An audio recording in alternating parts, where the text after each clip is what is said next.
Hi everybody, this is Alchemist2, and I'm back again with another movie review. This movie, according to the back of the dust jacket, was produced in 1950, and it is in black and white, and it's called Champagne for Caesar. You can see one of my favorite actors is in this movie, which would be Vincent Price. He plays the token villain, as he typically does, Burnbridge Waters, which is a very metaphoric name. And then the other character, well, the one in the middle, that's Flame. And of course, the man of the hour is Beauregaurd Bottomley. And Beauregaurd is extremely intelligent, and he's considered a human encyclopedia. He gets himself on Happy Hogan's quiz show, which is working in tandem with Waters' operation of Milady's soap product. It's funny, soap and water. Ha ha ha ha. Yeah, that's another pun.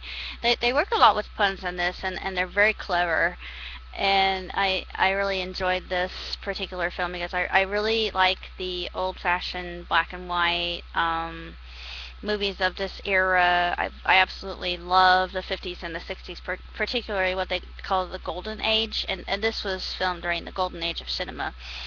And what's interesting is Caesar, the parrot, is voiced by Mel Blanc, which I didn't realize until the credits, and I thought, I didn't know that he actually performed that role, but it gives me all the more respect for Mr. Blanc, because I'm a voice chaser, and I kind of recognized. I thought, that sounds like Mel, but I'm not sure if it is or not. And then when I saw it in the credits, I thought, yes, I got it right. I could recognize his voice, and I was proud of myself, but I know I shouldn't be.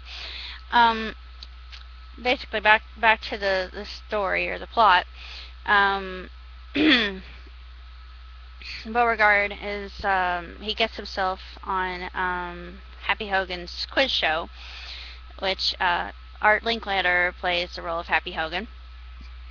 And of course, Beauregaurd lives with his sister Gwen, and Gwen teaches piano lessons. And there are different characters that are involved. We see a girl who she's just there to look pretty, and she has a few lines, and her name's Frosty.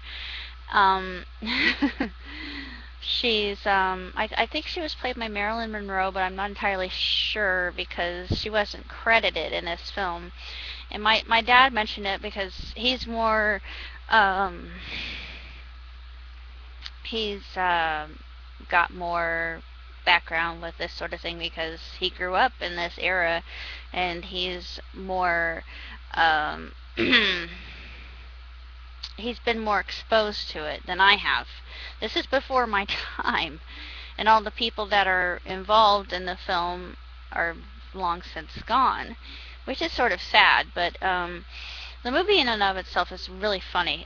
It's got a lot of clever puns and some double entendres that normally you wouldn't really get in a movie of in that era, because they didn't want to cross any borders or anything like that. But I could I caught on to it really quickly because it was done in a very subtle way, but it was still very amusing, and I could relate quite a bit to Beauregaurd.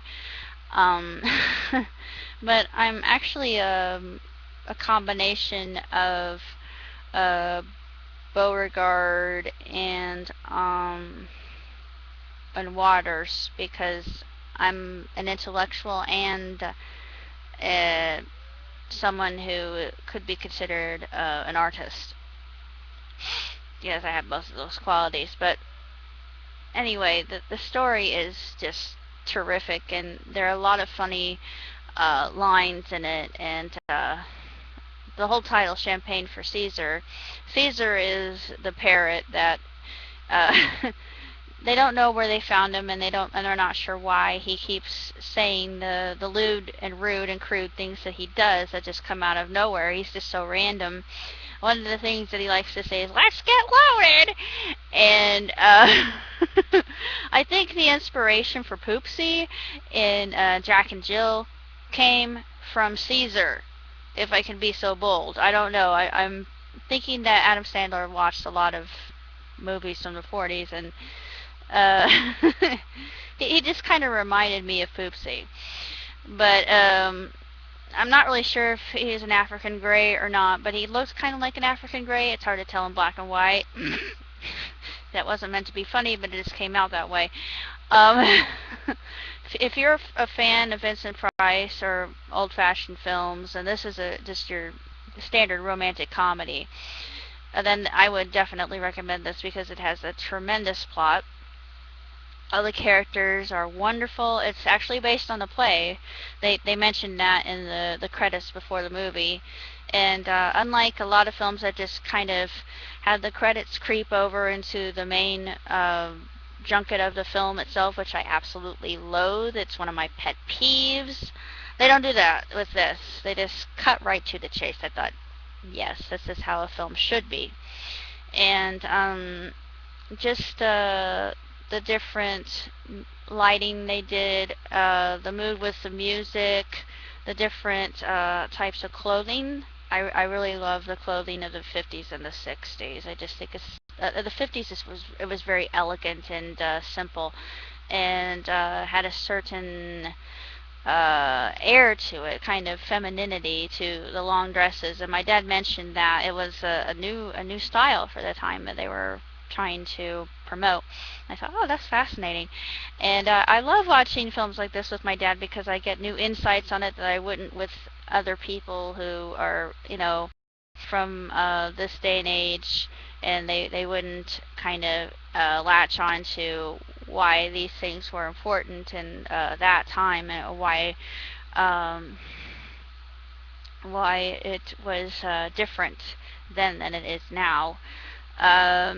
I really didn't see that much difference, except I think the times were simpler and things were less complicated, and they still had employment offices then. We still have game shows. Entertainment can be used subjectively here. I think more it's interesting about the pursuit of the mind and how love is perceived, and it's a little bit sexist, but at the time it's understandable. And it didn't really bother me at all because I'm an egalitarian, and I found it very funny because we women do cause a lot of bedevilment to our our helpmates, the men on Earth. This is true. There were some really clever lines that were mentioned about physics and things like that. I thought were really great. It's really a wonderful movie, and I wanted to show you the back of the dust jacket, and it just talks about what it's about, and it just says that Ronald Colman and Celeste Holm were involved in it. And they show Caesar here as a macaw, so I was incorrect. Well, like I said, it's hard to tell in black and white. I can't really make any odds or ends out of it. Only that black and white's never really bothered me. I've always enjoyed it. I guess I'm one of those unusual few that's not really particular about whether I watch a movie in black and white or color or sound or without. I've actually seen a lot of my favorite film, and this is going off on a tangent, but I can't find this anywhere else, and I've been wanting this for years. But yeah, as a comedy fan, this is a comedy fan's gold. Basically, it's a 35mm film of Battle Royale, which has the world record for using the most cream pies ever thrown. Forget what the number is. You can look it up on Google. It's a ridiculous amount of cream pies, and it is the funniest thing I've ever seen. It's a silent movie. It's Laurel and Hardy. it cannot be found anywhere else. It's just one of those really rare movies, but it by far it's the funniest thing, and I love it. I mean, I laughed my butt off the first time I saw it, and it's riotously hilarious. It's just um, physical comedy. You expect the pies to come, and you expect the pies to hit people, but it's still hilarious. And it's the same way with this. There's some kind of burlesque moments in this that I've absolutely loved. There's no real physical comedy. It's it's there are a lot of there's an innuendo involved, and there's a narrator involved, which I like, and it just gives you that cool nostalgic feel. And I thought, oh yeah, this is what I remember my parents getting me really interested in when I was younger, and I like classical movies because of this. They just they explain themselves more, and everything usually ends up happily in the end, except the Days of Wine and Roses, if you've seen it. Yeah, that doesn't end so happily. Um, but this is just a great film, and the title is explained in the beginning, and actually it's given more closure in the end. Small spoiler alert, I'm not going to tell you how or why or when. But Champagne for Caesar, 5 stars. Five stars definitely. 2 thumbs way up. Vincent Price, gotta love to hate him. He is the epitome of villainy here, and he earns his nickname Dirty Waters. Yeah. And he is just the type of villain that you just love to loathe. He always just performs that ever so well. And actually, there is redemption for Burnbridge Waters. I'm not going to say how or why or as to what causes this to occur, but I always like seeing a villain become redeemed. And Flame, it kind of reminded me of Damn Yankees in a way, because it's sort of got that Faustian tone, which I didn't realize from before, but yeah, you can see that there as well. I think they took a lot of uh, their their inspiration from that. I also saw some inspiration from Wizard of Oz when he goes into the room with the whole tree with all the arms on it to hang up his coat and hat. You hear a voice in the distance saying, "You may come in." And I thought, oh, it's the great and powerful Oz. It's actually a female voice, and I just thought, yeah, they had to lovingly kind of uh, make fun of that. If you're a true movie buff, you probably would have teased that out, and I just thought that was really great and amusing. I was the only one that was laughing at that, though. My dad thought, "What are you laughing at?" But I just thought, doesn't that remind you of this?" And he says, "Yeah."